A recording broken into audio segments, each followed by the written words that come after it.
안녕하십니까. 벼보호종 품종 설명을 맡은 식량작물 담당의 장동호입니다. 올해 달라지는 보호종 관련 안내사항과 주요 품종에 관해 말씀드리겠습니다.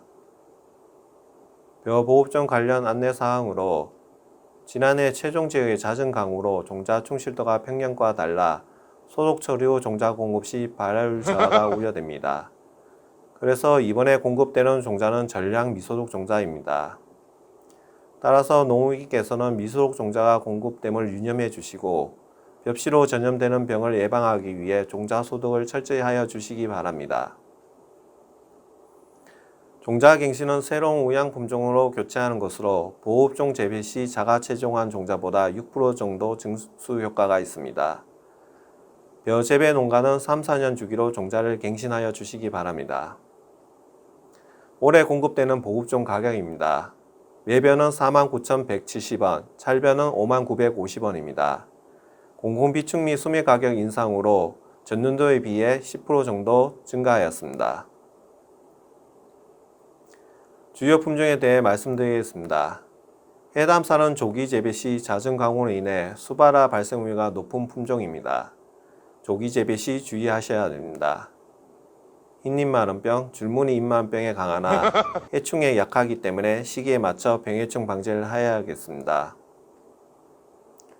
상강과 함께 21년도 수매 품종의 일품은 밥맛이 좋으며 영양가가 높습니다. 쓰러짐에 강하지만 병해충에 약해 철저한 병제를 해야겠습니다. 상강은 단백질 함량이 낮아 밥맛이 좋고 생육 적응성이 뛰어나 이양식이 선택폭이 넓습니다. 주의해야 할 점은 지소질 비료에 민감하여 비료를 많이 주게 되면 도복의 문제가 발생하게 됩니다. 비료를 적게 주어 쓰러지지 않게 하고 균일한 품질을 유지해야 되겠습니다. 영호 진미는 추수가 일반 중만생보다 늦습니다. 비료를 많이 주게 되면 추수가 더 늦어지기 때문에 적절한 시비가 필요합니다. 그리고 출수 후 56일까지는 수확을 해야 합니다.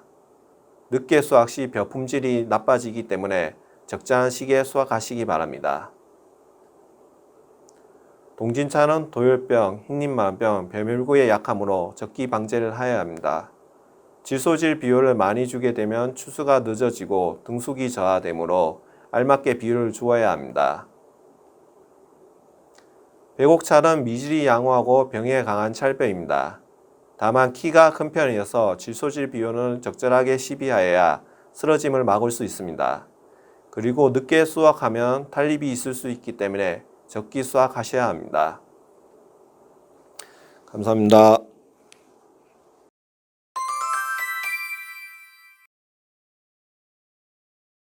안녕하십니까.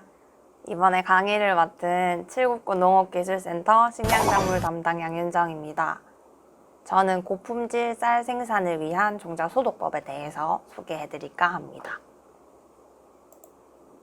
먼저 종자 소독 왜 해야 하나요? 종자 소독 왜 해야 할까요?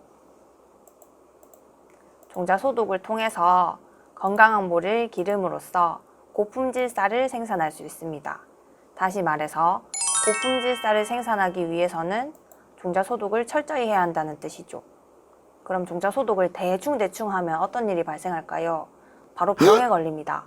지금부터는 종자로 전염되는 병에 대해서 말씀드리겠습니다. 종자 전염병에는 기다리병, 깨씨무늬병, 세균성 벼알마름병, 도열병이 있습니다. 먼저 고온다습한 환경에서 발생이 증가하는 기다리병, 생육 후기에 발생이 증가하는 깨씨무늬병, 출수 후부터 고온다습한 환경에서 벼 이삭에 발생하는 세균성 벼알마름병,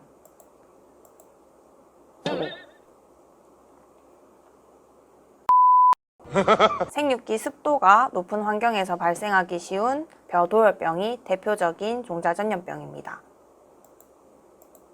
종자 소독 어떻게 해야 하나요? 약재 혼용 침지 소독과 운탕 진법 약재 침지 소독에 대해서 말씀드리겠습니다.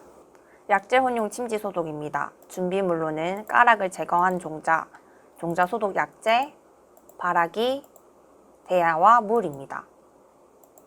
32도까지 가열된 물에 48시간 동안 담그고 기포 발생기를 작동해서 산소 공급을 원활하게 해주는 방법입니다.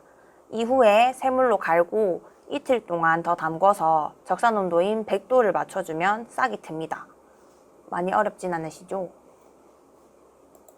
다음은 온탕침법과 약재침지 소독에 대해서 동영상을 통해서 설명드리겠습니다. 보시죠. 종자를 그물망에 넣어 준비합니다. 물 온도를 60도로 맞추고 종자를 물에 충분히 담궈줍니다. 산소를 공급하면서 10분간 담궈준 다음에 10분 뒤에 종자를 꺼내줍니다.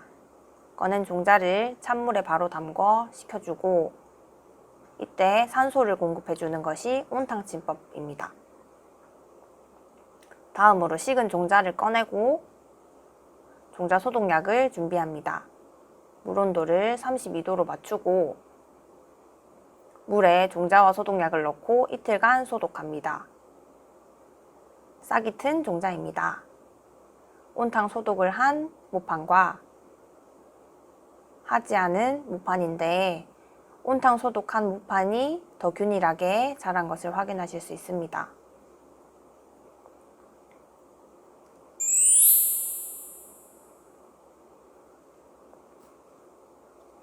온탕 침법과 약재 혼용 침지 소독에 대해서 다시 한번 정리해 드리자면 종자량의 10배가 넘는 물을 60도로 설정을 하시고 종자를 10분 동안 60도에 담궈둔 다음에 꺼내서 찬물에 담궜다가 앞서 말씀드렸던 약재 혼용 침지 소독 물 32도에 이틀 정도 약재를 넣고 소독을 하시면 됩니다.